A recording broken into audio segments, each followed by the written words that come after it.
25,-25,000 के इनामी 5 गैंगस्टर गिरफ्तार। प्लॉट और मकान के नाम पर पुलिस और फौजियों के साथ सुधीर गोयल एंड कंपनी करती थी 420। अब तक शहर के आसपास 11 अवैध कॉलोनियों को बेच चुका है गैंगस्टर गैंग। सैकड़ों की तादाद में फौजी और पुलिस वालों से 420 कर चुका है Sudhir Goyal and company.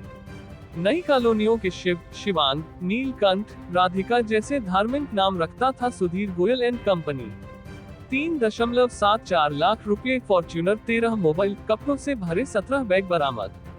Bulandshahr police ने पीलीभीत से किया 5 गैंगस्टर्स को बरामद। इसमें आगे जांच की जाएगी और कहां से गिरफ्तारी क्या निकल के सामने आया? जैसा कि आप जानते हैं कि शासन की नीति के अनुरूप जो उत्तर प्रदेश पुलिस है वो भूमाफियाओं के विरुद्ध लगातार प्रयासरत है और उनके विरुद्ध प्रभावी कार्रवाई कर रही है। उसी के अंतर्गत हमारे जनपद बुलंदशहर में भी एक मुकदमा पंजीकृत किया गया था 680/23। ये मुकदमा पंजीकृत जिस व्यक्ति के खिलाफ किया गया था उनका नाम है सुधीर गोयल और इस गैंग के वो गैंग लीडर हैं।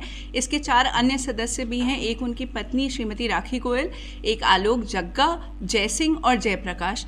ये लोग भोले भाले लोगों को फंसाते थे। किसान जो होते थे उनसे इकरारनामा या मुख्तियारनामा करवा लेते थे और सेल परचेज के राइट्स ले लेते थे और उनके अकाउंट पे पूरी तरीके से अपना ही होल्ड रखते थे और बेचने के बाद जो पैसा है वो इन्हीं के पास रहता था। इसके अलावा ये अधिकतर अपने शिकार जो है फौजी और पुलिस के लोगों को बनाते थे, क्योंकि उनके घरों में सिर्फ महिलाएं बचती थी जो कि पैरवी नहीं कर पाती थी। उन्हें दिखाते कहीं और की ज़मीन थे और बेचते कहीं और की ज़मीन थे।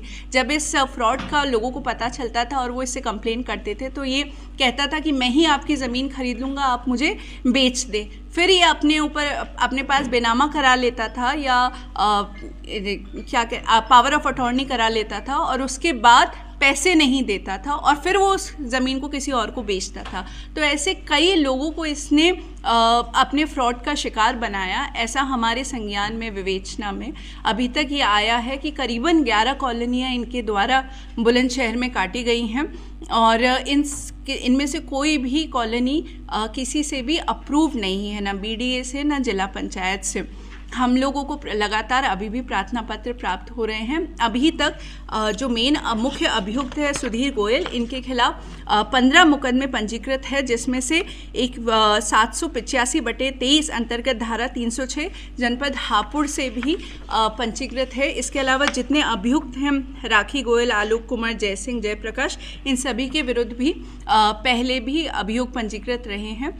अब इन सभी को हम लोगों ने कल पीलीभीत पुलिस के सहयोग से पीलीभीत से गिरफ्तार किया है और आज इन्हें हम न्यायिक अभिरक्षा में भेज रहे हैं। अब क्या बरामद किए गए? इनके पास से एक फॉर्च्यूनर गाड़ी जिसका नंबर UP 25 CR 9495 है वो बरामद हुई है। 3,74,720 रुपये नगद इनसे मिले हैं। 13 मोबाइल फ़ोन, 3 चार्जर एवं 17 कपड़ों से भरा हुआ बैग भी बरामद हुआ है।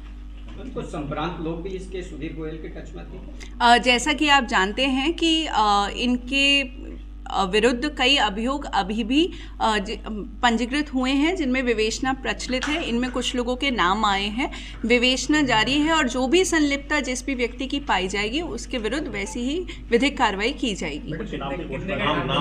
हाँ, इनके ऊपर जो सुधीर गोयल, आलोक कुमार, जय सिंह, जयप्रकाश, इन सभी पर 25-25 हज़ार का इनाम घोषित हुआ था और ये इनाम राशि जो पकड़ने वाली टीम है कोतवाली देहात और कोतवाली नगर की संयुक्त टीम ने काफ़ी इसमें मेहनत करी और इन सबको ये इनाम प्राप्त हो गया। मैं तो संभ्रांत लोगों का नाम ये अभी ठीक नहीं होगा। जो भी विवेचना में मैं पुनः कहूँगी जिनका नाम प्रकाश में आएगा, जिनकी भी संलिप्तता इसके अंदर पाई जाएगी, इसको संरक्षण देने में, इसके काले धन को सफ़ेद में परिवर्तित करने में, जिस तरह की भी हम लोगों को जो सामने आएगा उन लोगों के खिलाफ उनकी संलिप्तता के आधार पर कार्रवाई की जाएगी। जैसा कि आप जानते हैं इस तरह के जो भूमाफिया होते हैं ये इन लोगों का एक पूरा नेटवर्क होता है जिसमें समाज के हर वर्ग के लोग संलिप्त होते हैं। तो मैं पुनः यही कहूँगी कि जितने भी लोगों की संलिप्तता आएगी उनके खिलाफ कार्रवाई की जाएगी।